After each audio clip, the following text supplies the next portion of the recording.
राम राम सभी को।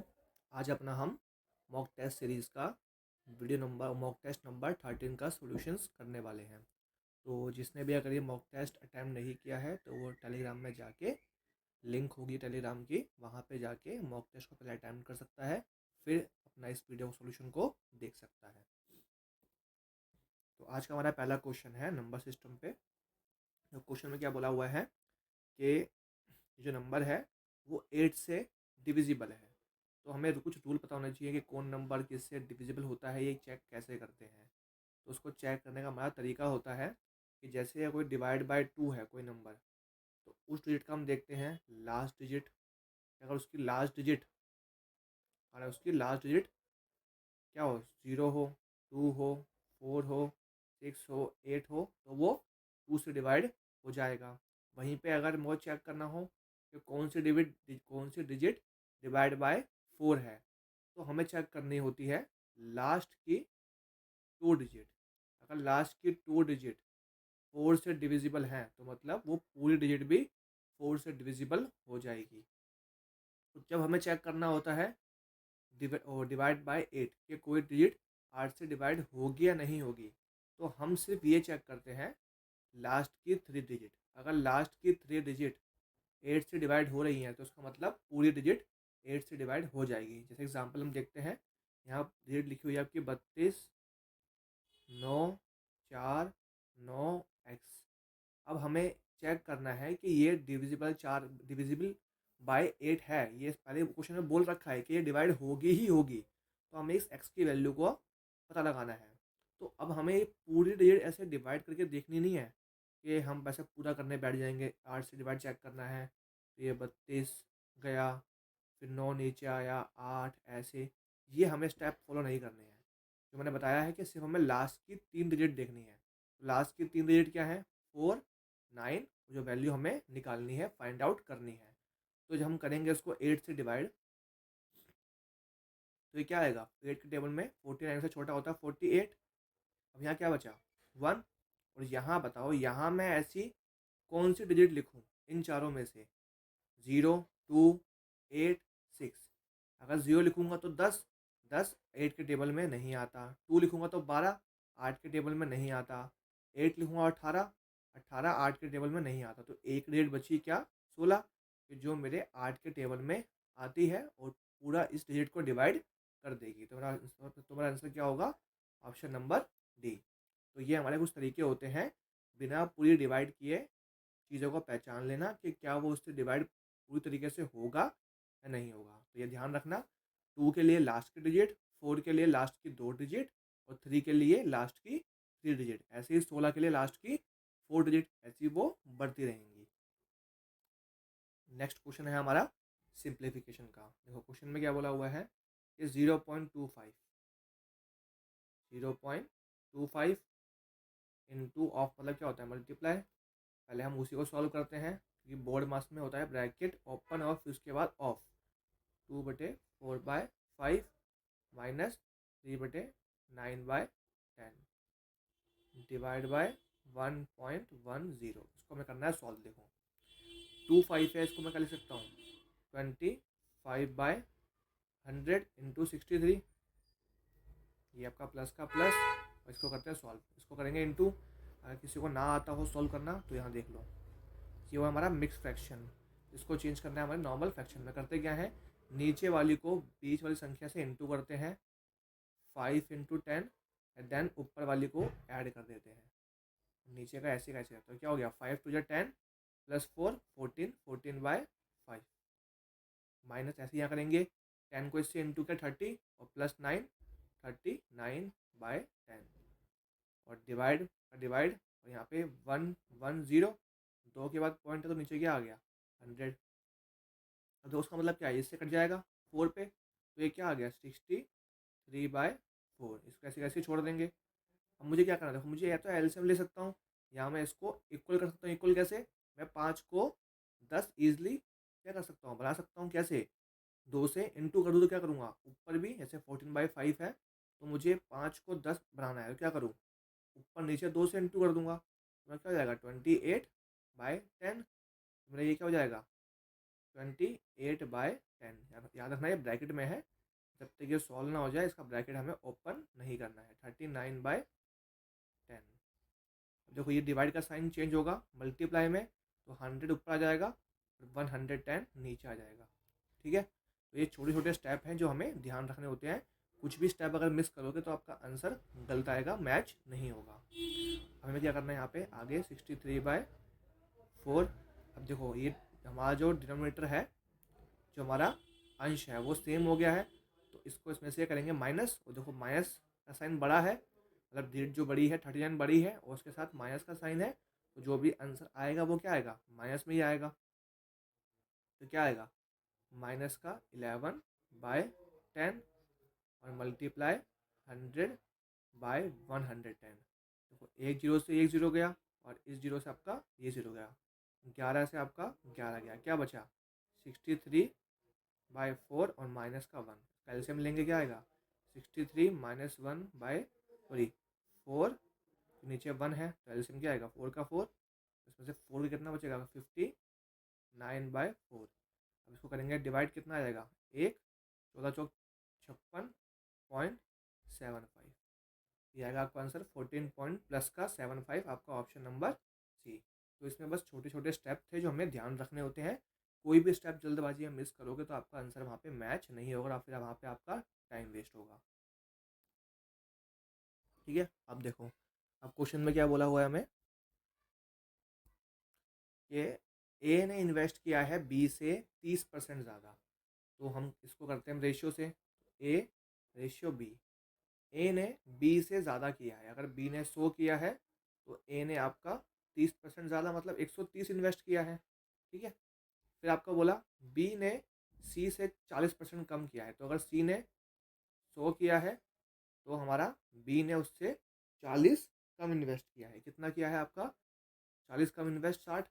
अब इसको करते हैं रेशियो में, 13/10। भैया कट जाएगा 0 से 0, 2 से कट जाएगा 3/5। मैंने कंबाइंड रेशियो सिखाया हुआ है मेरी रेशियो वाली वीडियो में।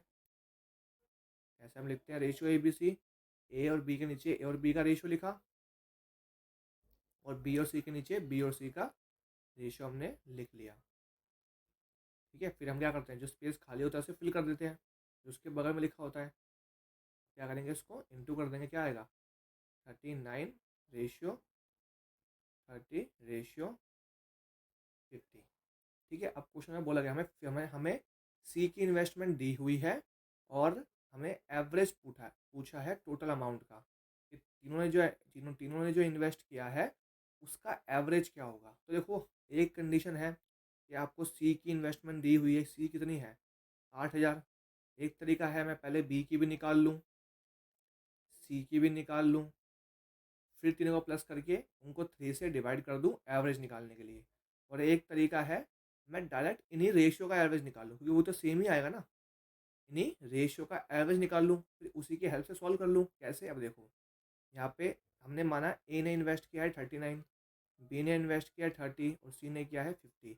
एवरेज के लिए जितने नंबर होते हैं उसमें से डिवाइड कर देते हैं, 3 से डिवाइड कर दिया, कितना आया आपका 60, 150, 119, 119 बटे आपका 3, ये आपका आ गया एवरेज। ये आपका एवरेज रेशियो में आया है। तो ये देखो जो 8,000 वैल्यू है ये रेशियो में किसके बराबर है 50 के, और निकालने किसकी है 119/3 के। तो ये आपका 0 से ये 0 गया, 5 से ये कट गया 160 पे। क्या करेंगे इसको इससे इंटू करेंगे तो आपका क्या आएगा ये 16 नेम 144 4 और 14 कैरी। ये आपका 16 कम 16 14 30, 30 का 3 कैरी। ये आपका 16 कम 16 और 3 19। ठीक है, 16 कम 16, ठीक है, ये आपका 3 आपका आ गया 19। तो ये आपका ये 00 आएगा क्योंकि यहाँ पे 160 है, तो ये आपका ये आ जाएगा 10, ये आपका आ गया 9। ठीक है, नीचे 3, तो आपका आंसर क्या हो जाएगा 6,3,4,6.6 कुछ जाएगा।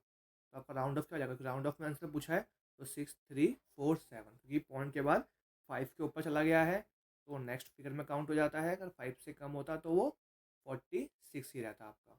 आपका ऑप्शन नंबर क्या आ गया डी। तो देखो वही तरीका है, हमने यहाँ पे पहले रेशियो का एवरेज निकाल लिया, ठीक है, फिर उसकी वैल्यू यहाँ पुट कर दी, वरना हम ऐसे 50 की वैल्यू ये है, ऐसी 30 की वैल्यू, ऐसी 39 की वैल्यू निकाल के भी हम उसको कर सकते हैं। जैसे यहाँ पे आता कि कितना मल्टीपल है इसका 160 मल्टीपल है, तो ऐसे भी इसको 160 से इंटू करते हैं, इसको भी 160 से, तो तीनों का प्लस करके डिवाइड बाय 3 कर देते हैं, तब भी हमारा यही आंसर आता जो हमने यहाँ पे निकाला है। ठीक है, ये खुद भी आप चेक कर सकते हैं। अब देखो ये क्वेश्चन काफ़ी फेमस है, हर एग्ज़ाम में पूछा जाता है। क्वेश्चन ये है कि उसने बोला, उसने एक चावल है, चावल की वैरायटी है, वो कितनी है आपकी 60 रुपये पर केजी। देखो जैसे क्वेश्चन करवाऊंगा उसको, इस क्वेश्चन को ऐसे ही करना, बहुत ईजी तरीके से हो जाता है। और दूसरी वैरायटी के चावल हैं 42 रुपीज़ पर केजी। उसने बोला उनको उसने मिक्स किया मिक्सचर को और बेचा। अब देखो ये हमें अगर यहाँ पे कॉस्ट, देखो ये क्या है, दोनों चीज़ हमें कॉस्ट प्राइस दी हुई है। ये क्या है, ये भी हमें कॉस्ट प्राइस दी हुई है चावल की जो वैरायटी 1 है, ये भी कॉस्ट प्राइस दी हुई है वैरायटी 1 है। लेकिन जो हमें यहाँ पे ये दिया है 56 रुपये पर केजी, देखो ये हमें दिया हुआ सेलिंग, उसने बेचा है, हमें सेलिंग प्राइस दिया है। तो यहाँ हमने कॉस्ट प्राइस लिया है, यहाँ भी हमने कॉस्ट प्राइस लिया है।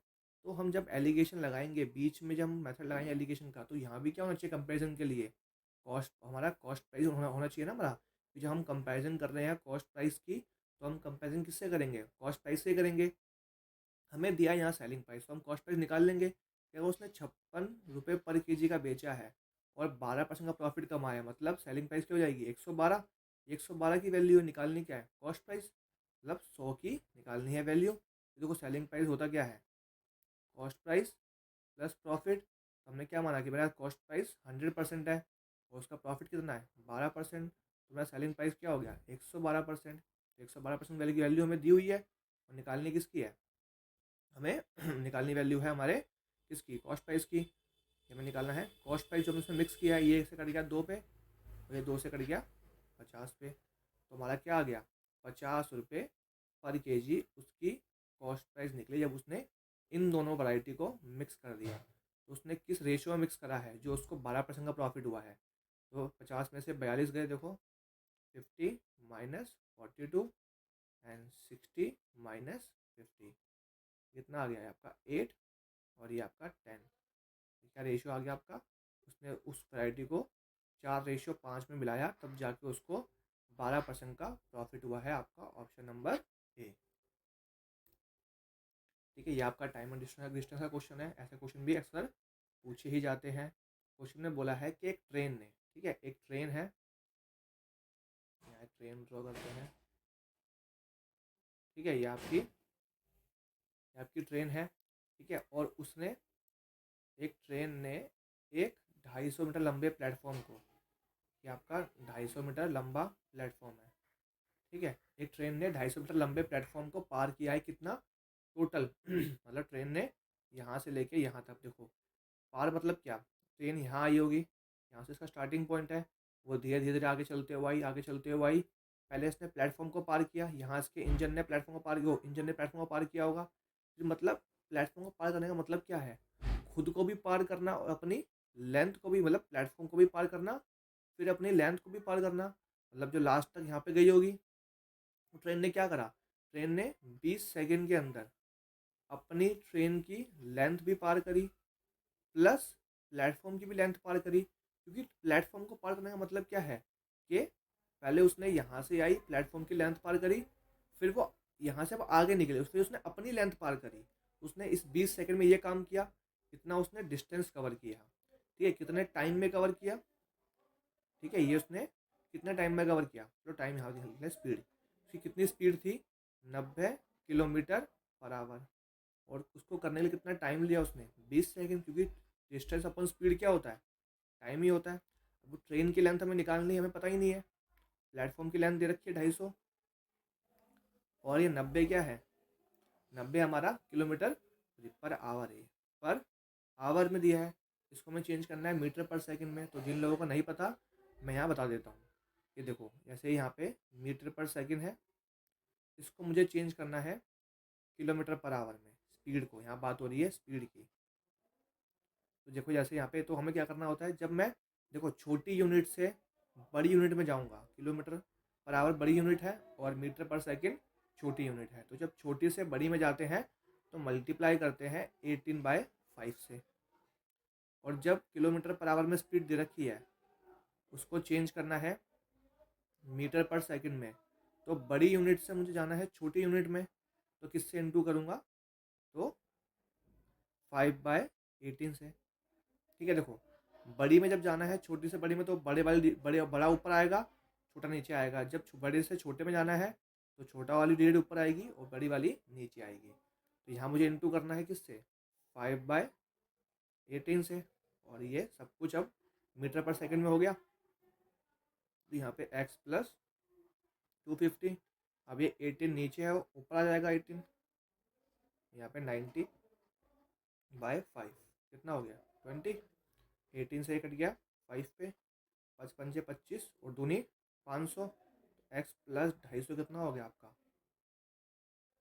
500। तो x की वैल्यू क्या आ गई 250 मीटर। तो ट्रेन की लेंथ भी कितनी थी आपकी 250 मीटर की लेंथ थी ट्रेन की, तो ऑप्शन नंबर आपका डी आ गया। अब देखो ये क्वेश्चन अच्छा है, बस थोड़ी लैंग्वेज का कंफ्यूजन है, और इसमें देखना क्या बोला है कि एक डिले हुआ है, एक असाइनमेंट में डिले हुआ है जिसकी वजह से सुहानी के जो मार्क्स हैं वो डिक्रीज हो गए 10% से, और सुहानी को कितने नंबर मिले हैं 135 नंबर मिले हैं। तो क्वेश्चन में बोला है अगर उसने असाइनमेंट में डिले नहीं किया होता तो उसको कितने नंबर मिलते। तो हमें पता है कि जो भी मार्क्स होते हैं वो 100% से ऊपर हो ही सकते। तो उसने बोला कि सुहानी के 10 नंबर डिक्रीज हो गए, तो उसको मतलब कितने मिले 100% में से 10% नंबर डिक्रीज हो गए, तो सुहानी को कितने मार्क्स मिले, सुहानी गॉट 90%। वो किसके बराबर है 135 मार्क्स के। ये मैं क्वेश्चन बोला ना कि उसको 10% कम नंबर मिले, और 10% कम नंबर मिलने के बाद सुहानी के जो नंबर आए हैं वो आए हैं 135। तो मतलब 135 जो मार्क्स हैं आपके वो 90% के बराबर है। तो उसने बोला अगर कोई डिले नहीं होती, अगर कोई डिले नहीं होती तो उसके 10% मार्क्स नहीं कटते, तो उसके कितने नंबर आते पूरे के पूरे 100% नंबर आते। तो 0 से 0 गया, 9 से गया 15 पे, तो कितना हो गया 150। मतलब अगर उसका कोई डिले नहीं होता तो आपके सुहानी के पूरे 150 नंबर आते। आपका ऑप्शन नंबर क्या हो गया, ऑप्शन नंबर डी हो गया। ठीक है, और उसको हम करना चाहें बाय ऑप्शन। ठीक है, बाय ऑप्शन, तो मतलब क्वेश्चन में यही था कि ऐसा कौन सा ऑप्शन है कि जिसको मैं वैल्यू लूँ उसमें 10% कम कर दूँ तो मेरे कितने नंबर आ जाए 135 नंबर आ जाए। तो जैसे ऑप्शन एग्जाम्पल के लिए मैं लेता हूँ, मैंने माना अगर उसके 140 नंबर आते कि अगर उसने कुछ भी डिले नहीं किया होता, तो मैं करता हूँ उसमें 10%, इसका 10% कितना आएगा 14। तो अगर 140 में से 14 नंबर गए कितने बचे 126। लेकिन हमारे क्वेश्चन में क्या बोला हुआ है उसको 135 मार्क्स आए हैं, तो ये ऑप्शन नहीं हुआ। और लेते हैं 150, 150 का 10% कितना होता है 15, 15 माइनस कर दिया कितना आया 135। मतलब ये वाला ऑप्शन मेरा ठीक था कि अगर उसके 150 मार्क्स आए हैं कोई भी डिले ना होने के बाद, तो अगर मैं 10% कम कर दूं तो वो 135 आ रहा है जो क्वेश्चन में मेरा दिया हुआ है, तो हम उसको बाय ऑप्शन भी कर सकते थे। यहाँ क्वेश्चन है हमारा मिक्सचर एंड मिक्सचर का। हमारा मिक्सचर में क्या बोला हुआ है, एक कंटेनर है जिसमें 640 लीटर जो है मिल्क और वाटर भरा हुआ है, मतलब कुछ मिल्क है और कुछ वाटर है, किस रेशो में 11 और 12 के रेशो में। तो उसने बोला कितना पानी कितना मिल्क मिलाया जाए जो कंटेनर में जो है पानी और वाटर का मिक्सचर 3 और 2 हो जाए। मतलब मिल्क को ऐड किया है, मिल्क को कुछ ना कुछ x लीटर इसमें ऐड किया है, जो रेशियो कितना हो गया 3 और 2 का हो गया। इसका मतलब पानी में तो कोई चेंज नहीं हुआ ना, पानी में तो नो चेंज, मतलब जितना पहले पानी था उस मिक्सचर में अभी भी उतना पानी होना चाहिए क्या, लेकिन लेकिन यहाँ बराबर है।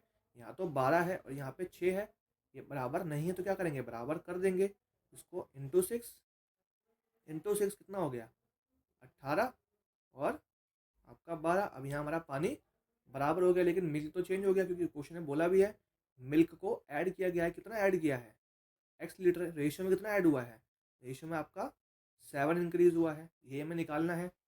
तो देखो जो 640 किसकी वैल्यू है, ये 11 + 12 की टोटल की वैल्यू है, कितना है 23। तो ये वैल्यू किसकी है रेशो में 23 की, निकालने किसकी है कि जो इंक्रीज हुआ है कितना मिल्क में 7, इससे ये गया 20 पे, कितना आया आपका 140 लीटर, आपका ऑप्शन नंबर डी। ठीक है, ये हमें करने की भी नीड नहीं थी। क्यों? क्वेश्चन ने बोला है कि कितना मिल्क ऐड हुआ है, कितना ऐड हुआ है 7, तो मतलब जो भी आंसर होगा या तो 7 होगा और मल्टीपल ऑफ 7, मल्टीपल ऑफ 7, तो एक ही ऑप्शन था जो 7 या 7 का मल्टीपल था 140। ये क्वेश्चन हमारा कंपाउंड इंटरेस्ट का है।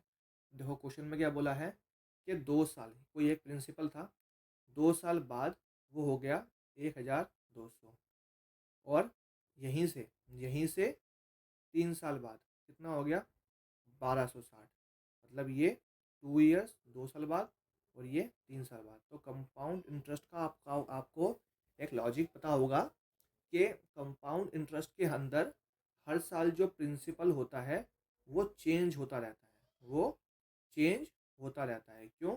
क्योंकि जो हमारा इस ईयर का प्रिंसिपल है, ठीक है, नेक्स्ट ईयर वो जो अमाउंट होगा, जो भी अमाउंट बनता है, वो अगले साल के लिए वो ही अमाउंट क्या हो जाता है, प्रिंसिपल बन जाता है। ठीक है, यहाँ ही मैं कॉन्सेप्ट पे नहीं जाऊँगा, जो कॉन्सेप्ट है वो चैप्टर में हम क्लियर करते हैं। यहाँ सिर्फ मैं छोटा सा आपको एक ब्रीफ दे रहा हूँ कि कंपाउंड इंटरेस्ट के अंदर हमारा हर साल प्रिंसिपल चेंज हो जाता है। इस साल के लिए, अगले साल के लिए पिछले साल वाला अमाउंट क्या हो जाता है, प्रिंसिपल हो जाता है। तो देखो यहाँ पे कितने का चेंज हुआ है, यहाँ पे कितने का गैप, एक गैप है 1 साल का, कितने उसमें कितने का चेंज आया है, 60 रुपये का इंटरेस्ट मिला है। तो कितने प्रिंसिपल पे, 1200 पे, और परसेंटेज के लिए 100, तो जीरो से ये जीरो गया, कितना आ गया 5%, मतलब कितना का रेट ऑफ इंटरेस्ट था 5% का। जिसको अगर नहीं समझ में आया बेसिक से अब देख लेते हैं। देखो मैंने बोला कि ये जो अमाउंट था 2 साल बाद, ये अगले साल के लिए यहाँ पे जो अमाउंट हुआ है, ठीक है, ये वाला जो अमाउंट है इसका प्रिंसिपल क्या होगा, पिछले साल वाला अमाउंट। ये कंपाउंड इंटरेस्ट के अंदर होता ही यही है। तो मेरा प्रिंसिपल कितना है 1200, कितने का इंटरेस्ट मिला है, सॉरी एक सेकेंड गलती लिख दिया,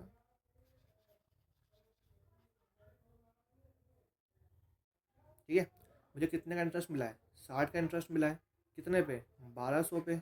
रेट कितना है निकालना है, टाइम कितना है 1 साल, क्योंकि ये 2 साल बाद का है और ये 3 साल बाद का। और परसेंट वो रेट ऑफ इंटरेस्ट 100, जीरो से जीरो गया, ये जीरो से ये जीरो गया, ये कितना हो गया 60/12, तब भी कितना आ गया 5%। यहाँ भी क्या आ गया, रेट ऑफ इंटरेस्ट 5% आ गया। आपका ऑप्शन नंबर ए। ठीक है, ये क्या अच्छा क्वेश्चन था। क्वेश्चन में बोला हुआ है कि वो बड़े से बड़ा नंबर ढूंढो जो इन तीनों से डिवाइड हो जाए और कोई भी रिमाइंडर ना छोड़े। तो यहाँ पे इसको हम लगाते हैं अपना डिफरेंस मेथड। यहाँ पे लिखते हैं 1036, 1813, आपका 3885। तो हम क्या करते हैं, इसका डिफरेंस निकालते हैं, कितना आएगा, 13 में से आपके ये गए 7, 7, 7, 777। इसका डिफरेंस क्या आएगा 2702, 2072। और फिर पहले वाले का और तीसरे वाले का डिफरेंस कितना आएगा, यहाँ लिखते हैं 2849। ठीक है, तो अब दोबारा जब तक हमें एक फैक्टर, हमें एक नॉर्मल वैल्यू, सिंगल वैल्यू पे नहीं आ जाते, जब तक हम इनका डिफरेंस निकालते रहते हैं। तो इनका डिफरेंस क्या आएगा, ये आपका आएगा 5921। फिर इसका डिफरेंस कितना आएगा, इसका डिफरेंस आएगा आपका 777, ये भी आएगा आपका 777। फिर इसका डिफरेंस निकालेंगे, फिर डिफरेंस कितना आएगा 518। जब तक देखो हम सिंगल डिजिट पर नहीं आ जाते, जब तक हम इनका डिफरेंस निकालते रहते हैं। अब देखो या तो आंसर जो डिफरेंस आता है वही होगा, ये होगा, या तो इसका फैक्टर होगा, या तो जो वैल्यू आई है वही आंसर होगा, वरना क्या होगा, वरना उसका वो फैक्टर होगा। ठीक है, तो उसका देखो हम करेंगे, 2 से डिवाइड कितना आ जाएगा 259, 259 क्या आ गया आपका ऑप्शन नंबर सी। ये हमारा होता है एचसीएफ निकालने का मेथड, जो हमसे हमें ग्रेटेस्ट नंबर, लार्जेस्ट नंबर पूछा होता है, इसको हम बोलते हैं अपना डिफरेंस मेथड। ये क्वेश्चन टाइम एंड वर्क का है। क्वेश्चन ने बोला है कौन है पी और क्यू, ये काम ख़त्म करता है 15 दिन में और ये उसी काम को ख़त्म करता है 12 दिन में। तो एलसीएम क्या हो गया 60, ये आया 4, ये आया, इसकी एफिशिएंसी आ गई 5। ठीक है, अब उसने बोला है उन्होंने 7 काम किया, मतलब पी और क्यू ने साथ मिलकर काम किया कितने दिन तक? 3 दिन तक। तो कितना काम हुआ? 4 और 5 9, और 9 तिया कितना हो गया? 27। कि उन्होंने 3 दिन तक मिलकर 27 काम किया। टोटल काम है कितना? 60। तो कितना काम बचा है? अभी 33 काम बचा है। और 3 दिन बाद पी ने काम छोड़ दिया, तो बचाओ काम किसने ख़त्म किया? क्यू ने। उसकी एफिशिएंसी कितनी है? 5। तो कितना टाइम लगाएगा? How much time Q take? Q ने कितना टाइम लिया बचे हुए काम को ख़त्म करने में? 6.6 डेज। सिंपल सा क्वेश्चन था। Option number D. देखो अब ये क्वेश्चन थोड़ा समझने वाला है। तो क्वेश्चन में क्या बोला हुआ है? एक स्फेयर लार्जेस्ट स्फेयर, बड़े से बड़ा। तो पहले मैं क्यूब निकालता हूँ। बड़े से बड़ा स्फेयर निकाला है किसमें से? एक क्यूब में से। ठीक है, बड़े से बड़ा एक स्फेयर निकाला गया है एक क्यूब के अंदर से। अब देखो इसमें मैं ड्रॉ करता हूँ एक बड़े से बड़ा स्फेयर, जो हमारा एक बड़े से बड़ा स्फेयर निकले एक हमारे क्यूब के अंदर से। तो ये कुछ इस तरीके से बनेगा।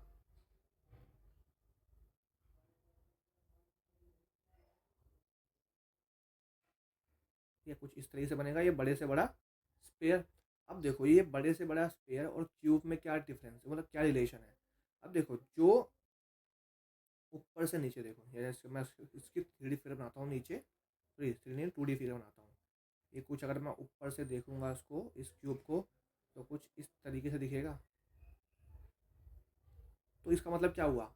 जो क्यूब की जो साइड है 14 सेंटीमीटर, जो क्यूब की साइड है, ठीक है, साइड ऑफ क्यूब, जो क्यूब की साइड है वो बराबर हो जाएगी इस स्फीयर के डायमीटर से, है ना? ये क्या हो जाएगी? Diameter of sphere. तो उसमें रिलेशन क्या आ गया कि जितनी क्यूब की साइड है वो किसके बराबर होगी? डायमीटर ऑफ स्फीयर के। तो मतलब तो उसकी देखो क्यूब की साइड है 14, तो उसका डायमीटर कितना हो गया स्फीयर का? 14। तो रेडियस कितनी हो गई? 7। तो अब सिंपल मैं वॉल्यूम निकाल सकता हूँ। क्या होता है? 4/3 पाई आर क्यूब। तो 4/3 कितना हो गया? 22/7। और क्यूब 3 बार 7। अब ये 7 से 7 गया, नीचे 3 सब में ही है, सब में तो आएगा ही आएगा। तो ये क्या हो गया? 7×7 = 49 और 4×2 = 8। मैंने 11 बाहर निकाल लिया, या पॉन में 3। अब इसको 8 से इंटू करना है, कितना आएगा ये? 3×5 = 400 में से 8 गए 392। 392 - 11। देखो मैंने यहाँ किया इसका देखो, इसका मतलब मैं इसको लिख सकता हूँ 50 - 1 इंटू 8। इसको इससे इंटू करूँगा 400 और -8 कितना आ गया? 392 डिवाइड बाय 3। अब 11 से इंटू करने की ट्रिक मैंने बता रखी है, जिसको नहीं पता वो जाके मेरे शॉर्ट्स वीडियो में देख सकता है। 11 12 13 का 1 4 4 3 1 2 डिवाइड बाय 3। अब इसको हम डिवाइड करते हैं, कितना आएगा? 1 4। ये कुछ जाएगा अपना 1400 कुछ पे जाएगा, तो आपका एक ही ऑप्शन है। इसका मतलब ये है 14 4 3 7 1/3। ये ऐसे लिखा हुआ है सारे ऑप्शन। तो कौन सा होगा आपका? Option number B. क्योंकि 14 तिया होता है 42, तो 14 पे जाएगा। एक ही ऑप्शन है 14 वाला, ऑप्शन नंबर बी। ठीक है, अब देखो ये क्वेश्चन थोड़ा ढंग से समझना। ये क्वेश्चन थोड़ा अच्छा है, अगर एग्जाम में आया तो बच्चे फंसेंगे और जो मैं बताऊंगा वो लगा के आ जाएंगे। पहले आपको बताऊंगा मैं इसका पूरा क्या बेसिक से क्या है तरीका, फिर आपको 1 सेकंड में, मतलब 1 सेकंड नहीं, हम 5-10 सेकंड में आपको एक ट्रिक बताऊंगा। उस तरीके से आप इसको निकाल सकते हैं अगर एग्जाम में ऐसा क्वेश्चन आया तो देखो 72 से डिवाइड होने का मतलब क्या है? कि ये नंबर 8 से भी डिवाइड होगा और 9 से भी पूरा पूरा डिवाइड होगा। और मैंने आपको अभी स्टार्टिंग में बताया कि 8 से डिवाइड करने की ट्रिक क्या होती है कि लास्ट की 3 डिजिट डिवाइड होनी चाहिए। तो लास्ट की 3 डिजिट है क्या? 4Q2 4Q2। मैंने 2 बार क्यू लिखा है, बताता हूँ अभी। देखो अब 4Q2 है। 8 का टेबल देखो, 8 दूनी 16 32, सॉरी 8 24 32 40 48 54 64 72 80।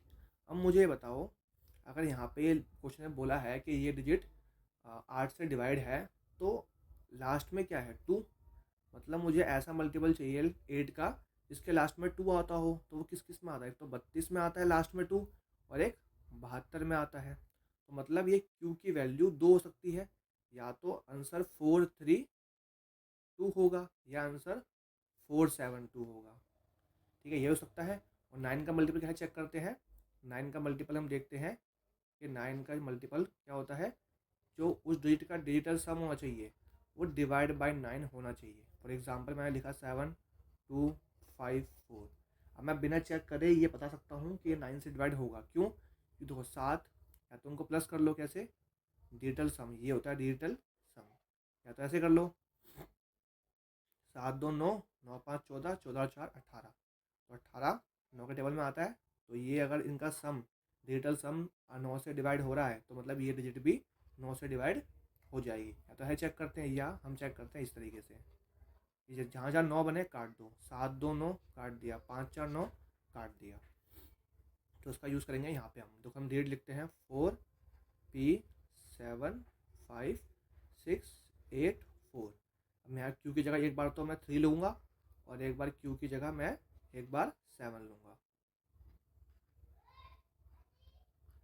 देखो जैसे मैंने बताया 9 का, अब हमने 8 का मल्टीपल चेक कर लिया। अब चेक करना है 9 का मल्टीपल। तो 9 का मल्टीपल चेक करते हैं। देखो यहाँ से 5 4 9 कट गया, 7 2 9 कट गया, 6 4 10 और 18 ये कट गया, क्या 3। तो मतलब ये मुझे ऐसे डिजिट चाहिए जो मुझे 9 का मल्टीपल बना दे। 9 का मल्टीपल क्या, कि उसका डिजिटल सम कितना आना चाहिए? 9 आना चाहिए। तो पी की वैल्यू यहाँ क्या आएगी? यहाँ से 6 आ गई। यहाँ देखते हैं 5 4 9, 7 2 9 और 6 8 10 18। यहाँ क्या आ गया? P+7 आपका 9 आना चाहिए। तो यहाँ पी की वैल्यू क्या आ गई? 2। अगर मैं इसके हिसाब से देखूँ तो यहाँ मेरी P+Q कितना आ रहा है? यहाँ मैंने 6 लिया है और Q की वैल्यू 3 ली है, यहाँ 9 आ रहा है। और यहाँ मैंने P+Q कितना आ रहा है? यहाँ मैंने 7 लिया है और यहाँ कितना लिया है? 2 आया। सॉरी, P 2 है, Q 7 लिया है, तब भी क्या आया? 9 आया है। तो दोनों ही केस में मेरा आंसर क्या आ रहा है? 9 आ रहा है। मतलब ऑप्शन नंबर ए आया है। लेकिन मैं इसको ये सब बिना करे भी कर सकता था। कैसे? क्योंकि देखो ये मुझे पता है ये डिजिट 72 से डिवाइड है, तो मतलब ये डिजिट 8 से भी डिवाइड होगी और 9 से भी होगी। और 9 का मतलब क्या होता है कि सारी डिजिट का सम, जो भी ये डिजिट थी कितनी भी बड़ी डिजिट हो, अगर वो डिजिट 9 से डिवाइड है तो उनकी डिजिट का सम क्या आएगा? 9 आएगा। 9 तो आएगा ही आएगा, या उसका मल्टीपल आएगा। और 9 का आप टेबल देख लो, 9 का आप टेबल देख लो, कुछ भी देख लो, कोई सा भी मल्टीपल देख लो 9 का।